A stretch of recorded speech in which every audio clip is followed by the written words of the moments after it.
My name is Charles Gilford III.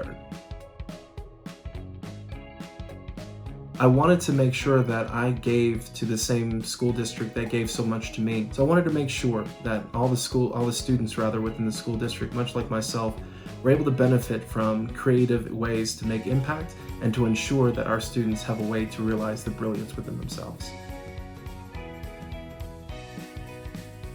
See, this is a terrible question to ask somebody who absolutely loves movies like myself. You have Ferris Bueller's Day Off, Good Will Hunting, Coming to America, Godfather, the whole series, Gone in 60 Seconds. If I have to pick, I'm somebody who's always been partial, to things of the law, and so I'm a huge fan of A Few Good Men. I think it's brilliantly written, the twists, the turns, and ultimately kind of this moral conversation around what is truth.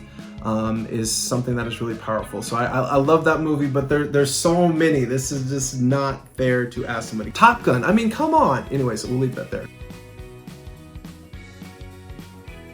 My guilty pleasure, if I'm completely honest, I hate to insult those of you who are Twizzlers fans, but first of all, we need to have a separate conversation around why you like Twizzlers, because when there's a thing called red vines, ladies and gentlemen, I grew up old school classic red vines, amazing licorice. Don't have to have all that fancy stuff, the little infilling of the goo. No, we don't need any of that red vines. That is my guilty pleasure.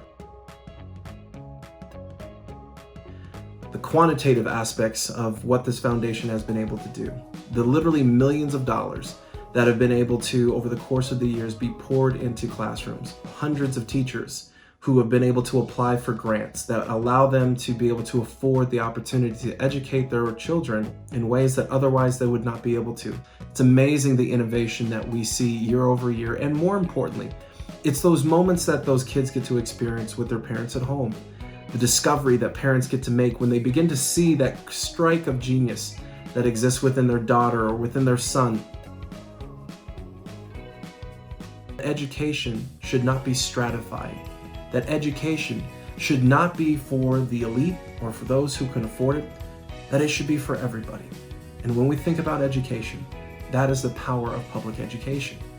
It is something that gives the broader society a chance to realize their brilliance and to do phenomenal things in this world.